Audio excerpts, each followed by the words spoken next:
आप सबका स्वागत है ख्वाबों की कहानियों में, जहां आप अपना बचपन याद कर सकते हैं और अपना बचपन बना सकते हैं। तो फिर चलिए एक ऐसे सफ़र पर आज हम आपको बहादुर राजकुमार और जूही के 3 फूलों की कहानी सुनाएंगे। बहुत समय पहले की बात है। कावेरी नदी के क्षेत्र में एक राजा राज्य करता था। वे सारा राज्य कभी सांपों से ग्रस्त था और लोग बहुत कष्ट में थे। राजा समझ नहीं पा रहा था कि क्या करे। उसका एक सुंदर और योग्य पुत्र था, जिसने उस समस्या का समाधान ढूंढने का दायित्व अपने ऊपर लेने का प्रस्ताव राजा को दिया।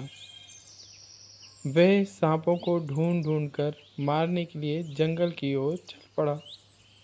एक दिन सांप के शिकार के बाद थका मांदा राजकुमार एक विशाल वृक्ष के नीचे सो रहा था। उसके सेवक उसकी निगरानी कर रहे थे। तभी 7 फनों वाला एक बहुत बड़ा सर्प वृक्ष से नीचे उतरकर राजकुमार की ओर बढ़ने लगा। सेवकों ने अपनी तलवारें निकाल ली। तभी राजकुमार की आंख खुल गई और उसकी नज़र सांप की पीली पीली आंखों पर पड़ी। वह जोर से चिल्लाकर बोला, रुक जाओ, इस उदार प्राणी को ना मारो। इसकी आंखों में वेदना भरी हुई है। ये हमें कुछ कहना चाहता है। तब वह सर्प की ओर मुड़ा और मधुर स्वर में बोला, हे सर्प, मैं तुम्हारे लिए क्या कर सकता हूँ? सर्प ने मनुष्य की बोली में उत्तर दिया, राजकुमार, 7 वर्षों से मुझे दंश की तरह सिरदर्द है। इस पर किसी भी दवा का असर नहीं हो रहा। पीड़ा इतनी है कि इस राज्य के सांपों को मैं नियंत्रित नहीं कर पा रहा हूँ। मैं उनका राजा हूँ। क्या तुम मेरी सहायता करोगे?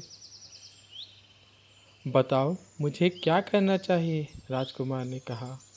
तुम्हारे राज्य से 8 मील दक्षिण में एक दूसरा राज्य है। वहाँ के राजा की एक कोमल सी पुत्री है।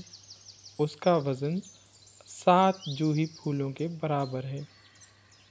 राजकुमारी जूही अपने जीवन में कभी नहीं हंसी। जब भी वह हंसेगी तो उसके मुख से 3 जूही के फूल गिरेंगे।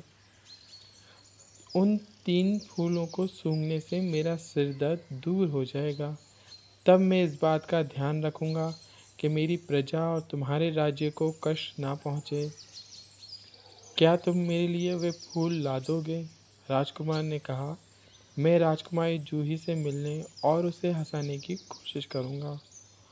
और ये संदेश अपने माता पिता को भेजकर दक्षिण राज्य की ओर वो रवाना हो गया।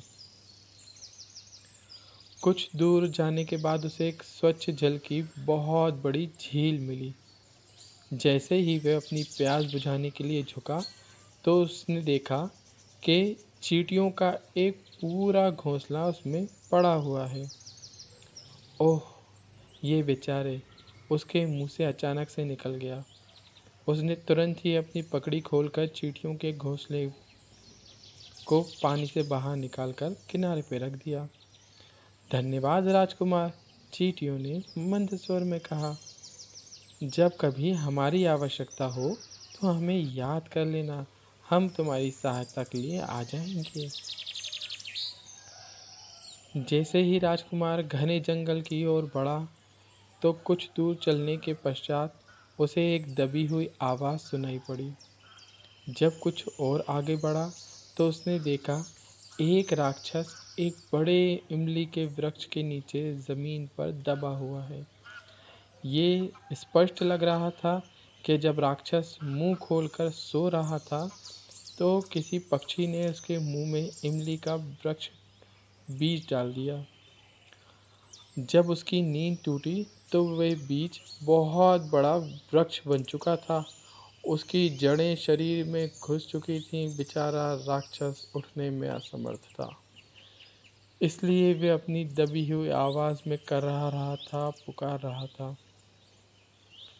राजकुमार ने अपनी तेज तलवार से जड़ों को काट दिया और राक्षस को उठने में मदद की। राक्षस ने कृतज्ञता प्रकट की, यदि तुम ना आते तो पता नहीं मेरा क्या हाल होता। यदि कभी भी कष्ट में हो तो मुझे याद करना, मैं तुरंत तुम्हारी सहायता करूँगा। राक्षस ने कहा। शीघ्र ही राजकुमार बिना और किसी साहसिक कार्य के दक्षिणी सीमा पर पहुंच गया। उसने पता किया कि राजकुमारी से किस तरह मिला जा सकता है, पर उसने पाया कि राजकुमारी जूही को कभी किसी ने देखा ही नहीं। राजकुमारी जूही हमेशा महल के अंदर रहती है, कभी बाहर नहीं आती, किसी को उससे मिलने नहीं दिया जाता। उसका ख्याल रखा जाता है, लेकिन कोई उससे मिल नहीं सकता। राजा को लगता है इस तरह से वो सभी कष्टों से दूर रहेगी। तब राजकुमार ने एक निर्णय लिया। उसने अपना शिविर बाहर लगा दिया और राजा को संदेश भेजा, मैं उत्तर राज्य का राजकुमार राजकुमारी जूही का हाथ मांगने आया हूँ। राजा ये जानकर कि एक सुंदर और योग्य राजकुमार उसकी बेटी से विवाह करने आया है, बहुत प्रसन्न हुआ। वे राजकुमार का स्वागत करने और महल में उसे अपने साथ लेने के लिए नगर की सीमा पर गया।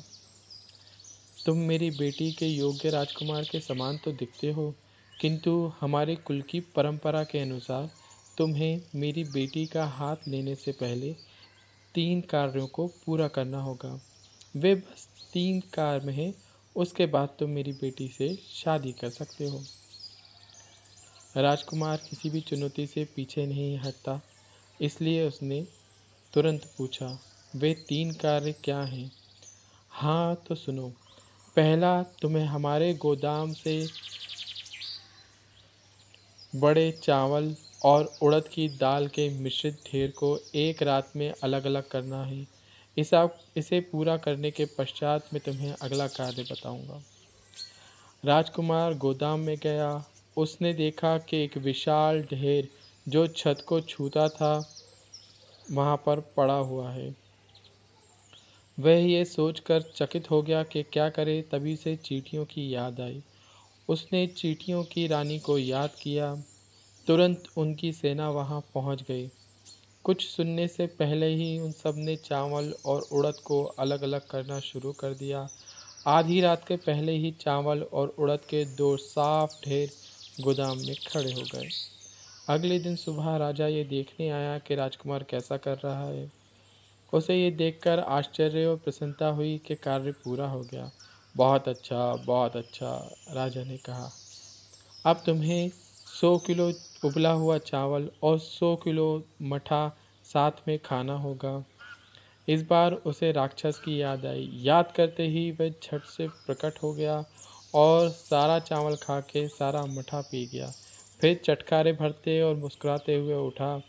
वे राजकुमार के किसी काम आ सका, इसलिए वह प्रसन्न था। अगला कार्य एक बहुत बड़ा सुवर्ण घंटा बजाना था, जिसकी आवाज़ उस पहाड़ी के चारों ओर 7 राज्यों में सुनाई पड़ सके जिस पहाड़ पर वो रखा था। राजकुमार पहाड़ी के शिखर पर जाकर खड़ा हो गया। एक बार फिर राक्षस को उसने याद किया। वो तुरंत प्रकट हो गया और बोला, अब क्या करना है? राजकुमार ने कहा, ओ अच्छे राक्षस, क्या इस घंटे को तुम जोर से बजा सकते हो? राक्षस ने तुरंत रस्सी खींचकर घंटा बजा दिया। इसकी आवाज़ 7 राज्यों में सुनाई पड़ी। निसंदेह राजा ने भी घंटे की आवाज़ सुनी। शीघ्र ही शानदार विवाह का इंतज़ाम कर दिया गया। विवाह के पश्चात उपहारों के साथ एक शानदार शोभा यात्रा में राजकुमार और राजकुमारी जूही आगे आगे अपने राज्य की ओर चल पड़े। मार्ग में वे एक गांव के मेले से होकर गुजरे, जिसमें कुछ कलाबाज अपने बंदरों का तमाशा दिखा रहे थे। ये क्या है? राजकुमारी ने पूछा, जिसका वजन 7 जूही फूलों के बराबर था। उसका पालन पोषण पुष्प के समान किया गया था। उसने अपने जीवन में कभी ऐसी चीज़ नहीं देखी थी। आओ और देखें प्रिय, रथ से उतरते हुए राजकुमारी ने कहा और राजकुमारी को वहाँ ले गया जहाँ सड़क के किनारे तमाशा हो रहा था। राजकुमारी जूही बंदरों के करतब देख के बहुत खुश हुई। वह जो अब तक कभी ना हंसी थी, खिलखिलाकर हंस पड़ी। उसके हंसते ही उसके मुंह से 3 जूही के फूल गिर पड़े। राजकुमार ने उन्हें उठा लिया और सावधानी से अपनी पगड़ी में छिपा लिया। अपने महल के तरफ जाते हुए राजकुमार उस वृक्ष के निकट रुका जहाँ सरफराज उसे मिला था। उसने उसे जूही के फूल दिए। सरफराज ने उन्हें सूंघा और तुरंत ही आराम महसूस किया। उसने राजकुमार को भेंट में एक रत्न दिया और कहा कि यदि कभी मेरी आवश्यकता महसूस करो तो इस रत्न में मुझे देख लेना, मैं प्रकट हो जाऊंगा। इस प्रकार सुंदर और योग्य राजकुमार को अपनी पत्नी और जंगल के अनेक मित्र जिनके साथ उसने साहसिक कार्यों को पूर्ण किया, और उनके बाद अपने पिता और राजा और राजकुमार की वापसी, सारे कार्य समाप्त हो गए। राजकुमार के पिता बहुत खुश हुए और उन्होंने उसकी वापसी के उपलक्ष्य में बहुत शानदार दावत दी और सबको आमंत्रित किया। कहानी समाप्त हुई।